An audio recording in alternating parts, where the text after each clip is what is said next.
নমস্কার বন্ধুরা, আবার একটা তোমাদের মধ্যে ভিডিও নিয়ে আসলাম। ভিডিওটা হচ্ছে যে তোমাদের মোবাইল নম্বরে বা আধার কার্ড দিয়ে কয়টা সিম তোলা আছে।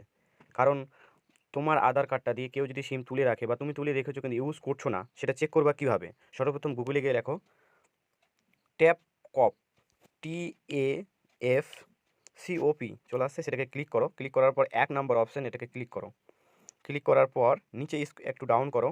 ডাউন করার পর এখানে নিজের এই যে মোবাইল নাম্বার আছে, সেখানে মোবাইল নাম্বারটা ক্লিক করো। নাম্বার পর যে ক্যাপচার কোডটা আছে, ছোটো হাতের X59SX6, মানে যবার লগ ইন করবে ততবার দেখতে পারবে যে নতুন নতুন ক্যাপচার দিতেই আছে।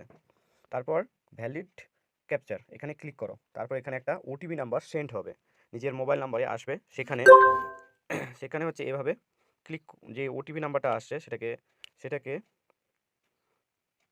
48, সেই নাম্বারটাকে দেওয়ার পর এখানে লগ ইনে ক্লিক করো। ক্লিক করার পর লগ ইন হয়ে যাবে কিছুক্ষণ পর। এই যে এইভাবে লগ ইন হয়ে গেল। এবার এখানে নিচে ডাউন করে দেখবা যে এখানে তোমার হচ্ছে কটা সিম চলছে আর কটা সিম চলছে না। যখন এটা আমার নিচেকার যে সিমটা ওটা আমি চালাচ্ছি, কিন্তু আমার নামে যে আরেকটা সিম চালু হয়ে আছে সেটা আমি ভাবতে পারছি না। তো এটাকে আবার কিভাবে তোমার ডিঅ্যাক্টিভেট করবে সেটা দেখে নাও। এখানে যে বক্সটা আছে এখানে ক্লিক করো। ক্লিক করার পর নিচে ওকে ওকে করবা। ওকে করার পর নট মাই নাম্বার সেখানে ক্লিক করো। ক্লিক করার পর আরেকবার ক্লিক করে রিপোর্ট করে দাও সঙ্গে সঙ্গে। এই যে রিপোর্ট অপশানটা আছে, রিপোর্ট অপশানটা ক্লিক করে দাও। দেওয়ার পর এরকমভাবে একটা মেসেজ আসবে, সেই মেসেজটাকে ক্লোজ দাও, এইভাবে করে দাও।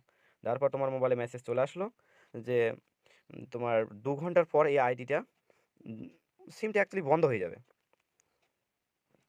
ভাবা যায় নিজের মোবাইল নাম্বারের আরও একটি নাম্বার চালু হয়ে আছে, সেটা আমার মনেও ছিল না। এভাবে এই ছোট্ট ছোট জিনিসগুলো শিখতে পারবে যদি তোমরা আমার চ্যানেলটাকে একটু লাইক করো, শেয়ার করো, ঠিক আছে? তাহলে অটোমেটিক তোমরা অনেক কিছু শিখতে পারবা।